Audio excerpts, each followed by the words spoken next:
Welcome to another episode of Rehab Now with consultant physiatrist Dr. Paula Dawson, or rehabilitation medical doctor, and I'm your host, Alicia Taylor. What's up, Doc? Nothing much, Alicia. What's up? What about things, Doc? You serious? Yeah, what about things? You have to tell me. I get my posture right. Yes, and get the posture right. Yeah, so remember you can check out our social media pages on Instagram. It's Rehab Institute Caribbean, Dr. Paula Dawson, Alicia Taylor Music. On Facebook, it's Rehabilitation Institute of the Caribbean, and our website, rehabcaribbean.com. Now, this week we're talking about Parkinson's disease. This is a thing. Yeah, I grew up hearing about it, but I've never actually learned about it. Okay. And so today I'm very much interested. So where do we start? Tell us a little bit about Parkinson's. Right. So Parkinson's disease is a brain disease where you have unintentional or uncontrolled movements that over time will slow down to a form of stiffness. So the movements will give you like a shakiness, and then over time you get stiffness or rigidity, we call it. And that also affects your balance and your coordination. So it is something that happens in your brain specifically that will give you these specific features. So you get unintentional, uncontrolled movement. So you kind of shaky, so you get tremors. And we're going to talk about the type of tremors that you get. And you get difficulty with your balance, and then you get stiffness over time. So you have difficulty with walking, and as the disease progresses, you get difficulty with speaking and swallowing and memory. Yeah, it's a progressive movement disorder. It's a progressive movement disorder. It's mad. So it begins slowly at first. How long, like, what's the lifespan? Because it eventually kills you? I'm assuming. I don't know. I wouldn't say it kills you, but you may succumb to some of the complications surrounding it. And I like the question that you ask. The thing is, who will get it? Right? So usually older than 60-year-old, you'll get it. 60-year-old, yeah, man. 60 or 6? 60 years old, right? You have some people that might get it before they're 50. That's early Parkinson's. You know people who had Parkinson's? Michael J. Fox, exactly. But he had early onset, right? So 10%, Yeah. between 5 and 10%, you can get early onset Parkinson's. Usually early onset Parkinson's can be, but not all the time, be inherited. So majority of the Parkinson's that you will see are people who are older than 60 years old. But you can have it younger than that, like Michael J. Fox, where it's early onset, 5 to 10%.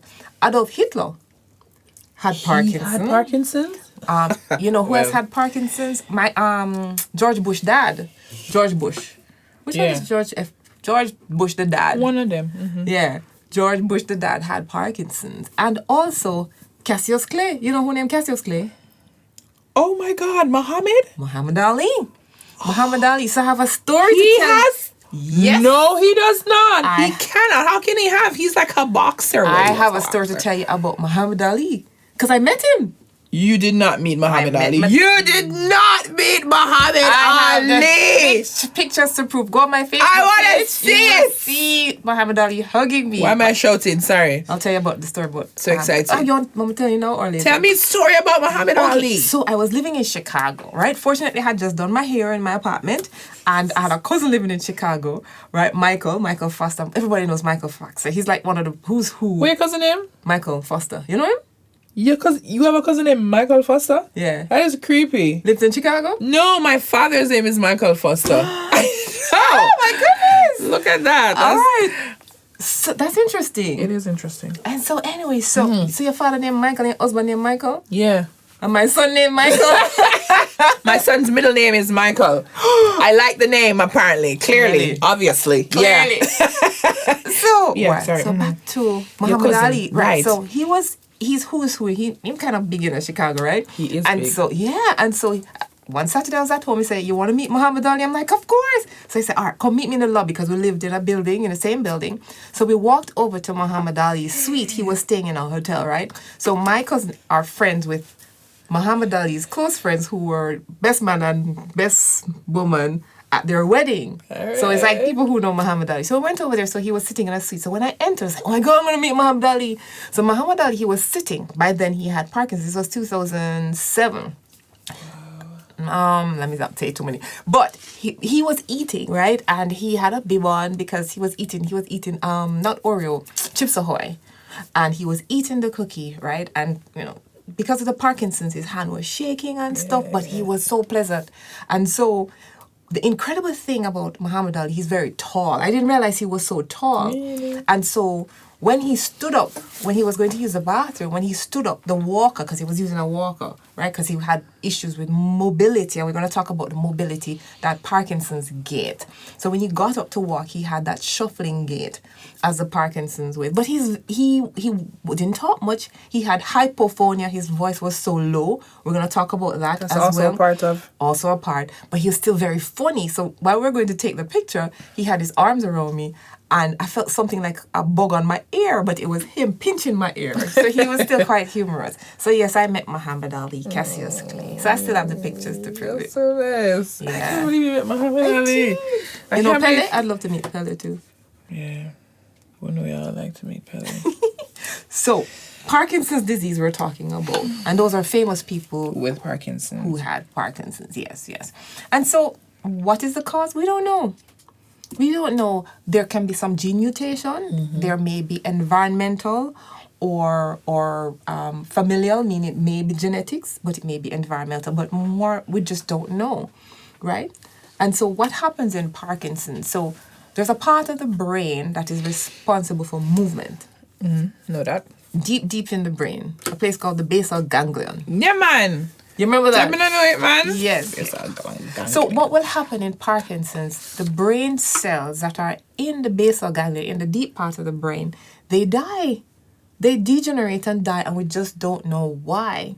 Those cells are responsible to make a brain chemical called dopamine. Oh. And it's a neurotransmitter. And I want to make you feel nice. Yes. That's one of them. Because dopamine is like a precursor to the epinephrine, the ones that make you go. The flight or fright. So you move when you have dopamine, but without dopamine, you tend to get kind of bradykinetic. Bradykinesia is like slow kinetic movement. You get the irregular, what we call pin rolling. So some Parkinson's disease patients, you'll see them sitting down, and it seems like they're rolling a pin. Right, so you get the shakes, right? I know the shakes. You get the shakes. They're usually easily fatigued, so they get tired quite easily, and they tend to have something called a shuffling gait. So if you ever see a patient with Parkinson's, their footsteps are very short, and they're very quick, and they're moving forward like they're shuffling forward. So they have that decreased movement, and they don't move their hands a lot. So like when you move and your hands move forward and backward, their hands don't move. You have decreased hand movement with walking, and they're shuffling. And that's because they're chasing their center of gravity, because they have decreased control of their balance, right? Now, I don't want to flood you too much with their symptoms, because they get more things. Because... They get... Go ahead. So what you're telling me now are the symptoms? Because there are more. Okay. So everywhere you have a muscle in your body, those muscles can be affected. So it can affect your speech. So the muscle speech, it can affect your breathing. So your speech, you can get dysarthria. You can get hypophonia because your voice gets so quiet. You can get low voice tone. You can have problems chewing because the muscles of mastication means to chew. So the muscles of, right. So the muscles of mastication, you have problems chewing. You have problems swallowing as well, right? So you can get dysphagia, right? You can have problems with your bowel. You can have problems with your bladder.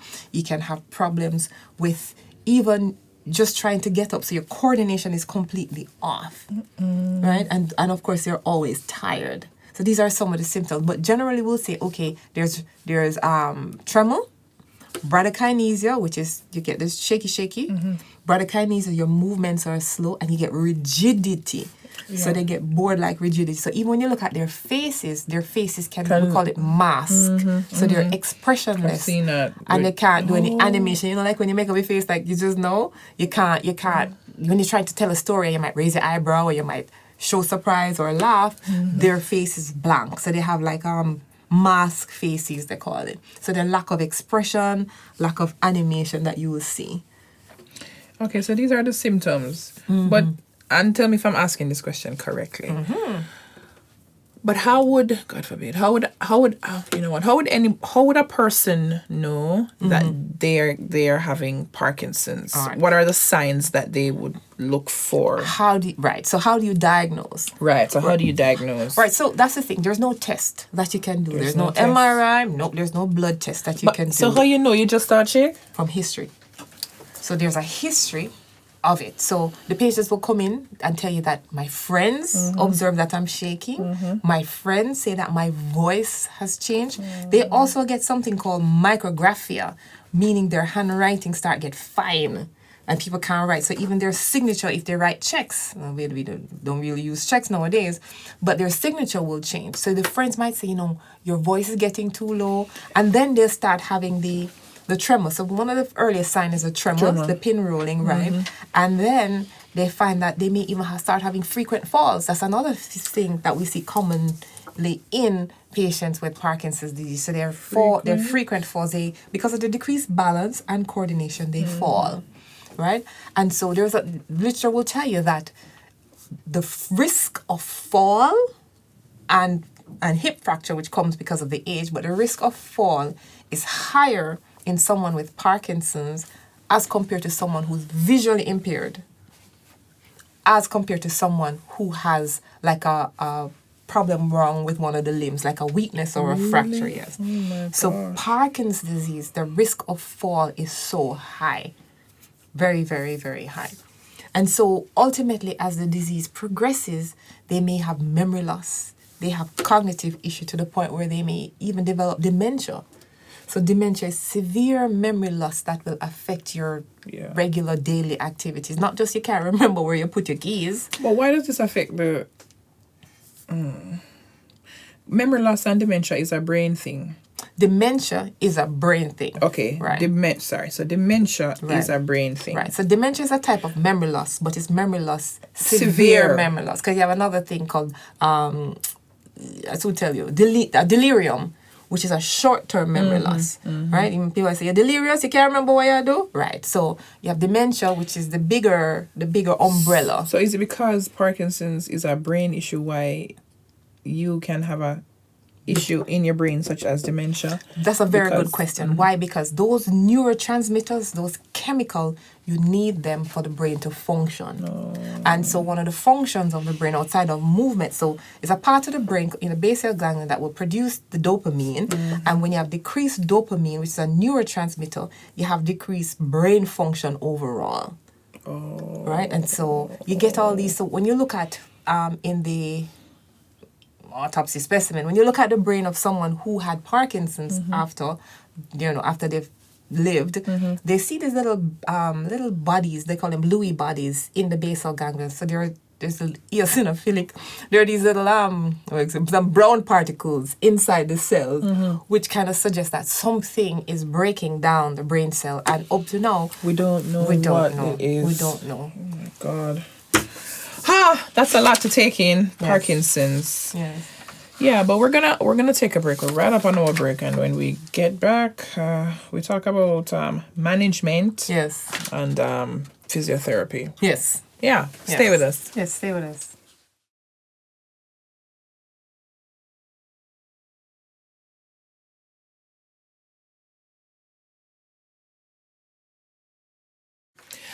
All right, welcome back to Rehab Now. And if you're just joining us, we're talking about Parkinson's disease. Yes, Parkinson's disease. Yeah, that's a tough one. It is a tough one. Yes, and so it's a progressive disease. Brain disease. Yeah, progressive brain disease.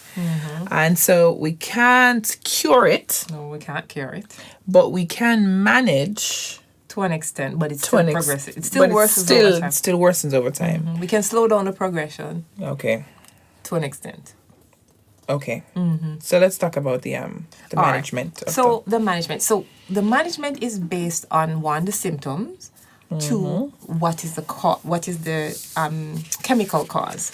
Remember I told you, so it's because a part of the brain, which the cells in the basal ganglia, they're no longer producing dopamine. And dopamine is like a excitator, neurotransmitter. You need that for the brain to work, for want of a better description. Right? And so if you're having diminished amount of dopamine in the body, if you can get dopamine to the brain, you can help, right? But the thing with dopamine, if you release it in the periphery, like in the body before it gets to the brain, you will have all the flight, fright side effects.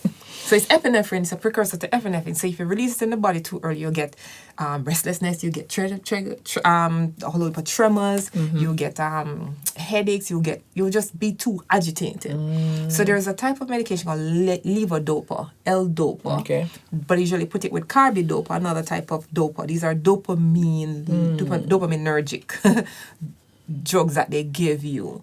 The thing is, after a while, they don't all work. They work for a time. Whoa! As in you're using it, Right? And then it just stopped work for you. Yes, right. So it's an agonist. So it's an agonist. So an agonist is something Can't that win. acts like the drug. So we use a dopaminergic dopamine agonist. So we use the L-dopa. There's some other stimulants that we can use. There's something called amantadine, is another type of drug.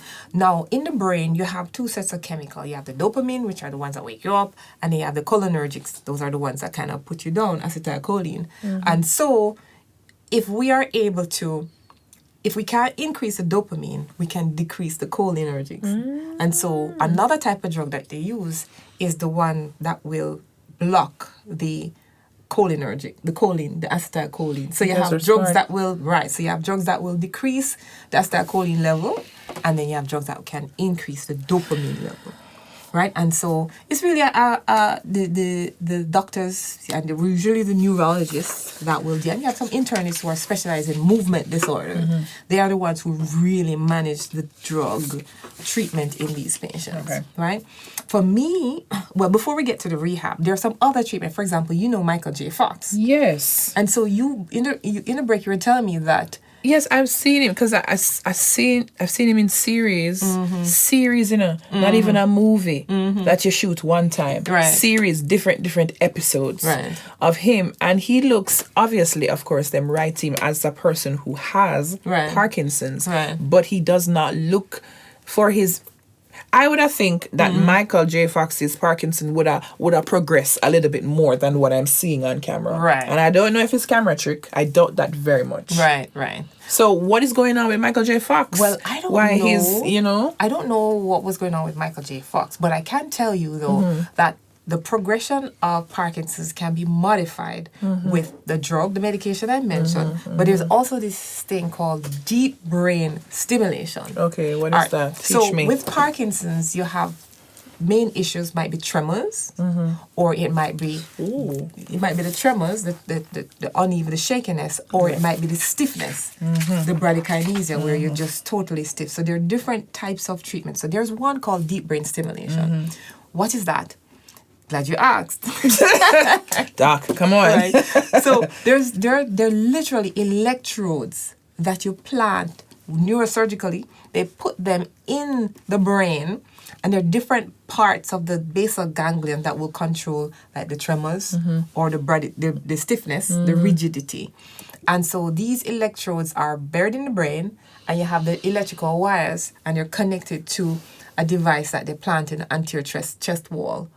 Right? So you actually have like an electrical device with a battery, with some computer business. So it continually sends signal to the brain to kind of stimulate the brain. And research has shown that depending on where you put the deep brain stimulating electrodes, you may be able to treat the bradykinesia, or you might be able to treat the tremors, or you might be able to treat both. What is it called? Deep bone?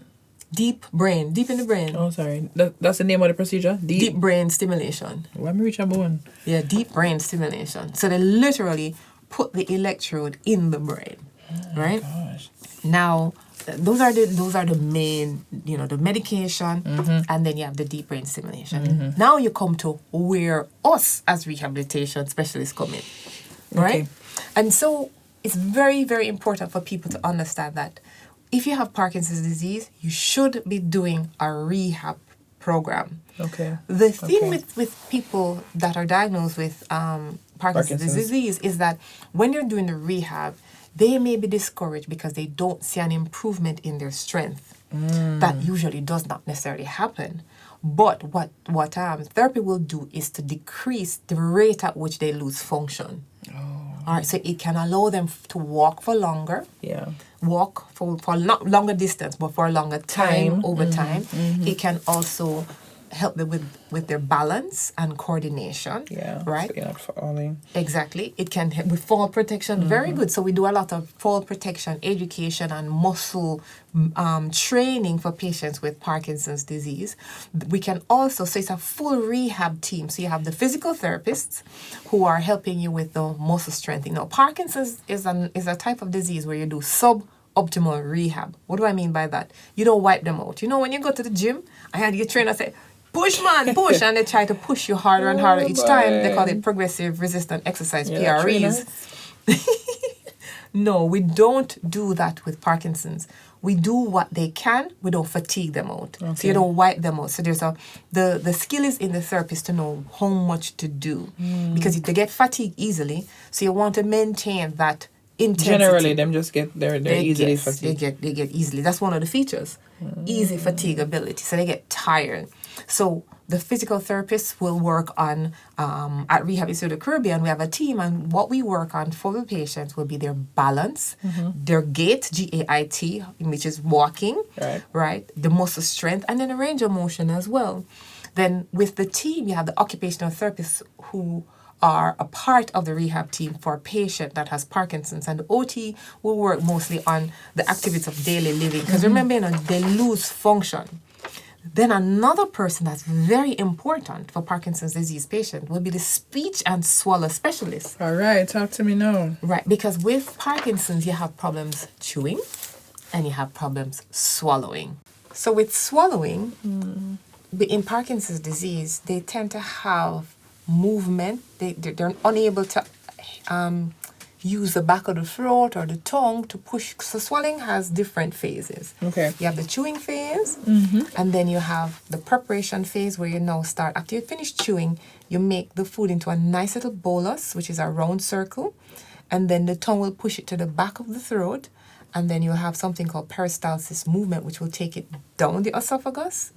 Now, when it's passing where the trachea is, which is just at the top of the trachea, which is the part of the windpipe that will go down in the lungs, you want to ensure that the food that you're swallowing goes into the esophagus to the stomach and not into the trachea, into the lungs. Right. And so there's a little thing called epiglottis that's supposed to close, and then the food will go down. But what happens with Parkinson's, because it's a movement disorder, and the movement, the process of swallowing is now affected. Our speech and language specialists are very good at working with Parkinson's patients in helping them to swallow for as long as they can, and also phonation, which is the volume, so they don't have that hypophonia, and also the breathing, because the breathing is also important. And all of these are muscles.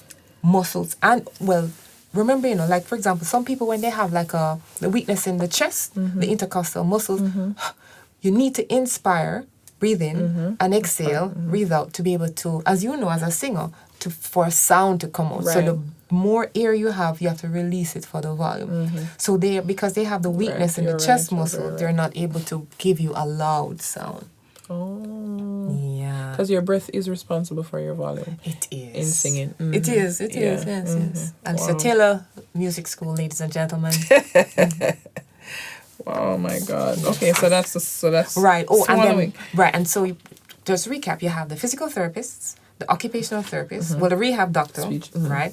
The speech and language therapist, and we also may include a neuropsychologist. All right. So a neuropsychologist is a psychologist who specializes in cognitive rehab, so memory rehabilitation, comprehension, and understanding. So, like in a stroke patient, the stroke patient may have memory issues or issues understanding things. Right. So the neuropsychologist will be a part of the rehab team. And then, of course, you have for recreation therapy. So, in a Parkinson's or a multidisciplinary rehab center in the States, you have the full rehab team. Right? And that's one of the things that we're hoping to establish again and expand on, getting this rehabilitation team going. How far can you slow down this progress? Boy, that's $1 million question, or Yeah. probably $1 trillion question. We don't know. And Yeah, okay. different patients, and that's you know why that's such a good question, because different patients will have their progression at different rates. So some patient may be rapid, some patients it may be very, very slow. So it takes a longer time for them to get to the point where they can't move at all, because bradykinesia can be to the point where you're just bored like rigidity. That's what you can get so rigid that after a while you just don't move. Oh my God. You don't move, right? And so, which is when you fall, because when you're walking, one, they have decreased balance and coordination, so they're leaning forward, so that's why they're shuffling in their gait, they're chasing the center of gravity, but their arms are not out. So when you're falling, it's not easy for them to break their fall. So they go down on the hip, and then they'll get the hip fracture. Yeah, so patients with Parkinson's, when they have any complication at all and they come to the hospital, their rate of recovery is slower than somebody else. Say, for example, you have a young patient who broke their hip, who Parkinson's, and a 90-year-old or 99-year-old broke their hip. The 99-year-old who doesn't have Parkinson's will do better, because Parkinson's patients recover at such a slower rate. Yes. Wow. Yeah. That's terrible. But exercise is key as much as possible to maintain mobility and function. And we don't know if this can be prevented, if Parkinson's can be prevented. We don't know. Because we don't know the cause. We don't know the cause. Yeah. We just know what happens. Yeah. And that is the decrease in the dopamine.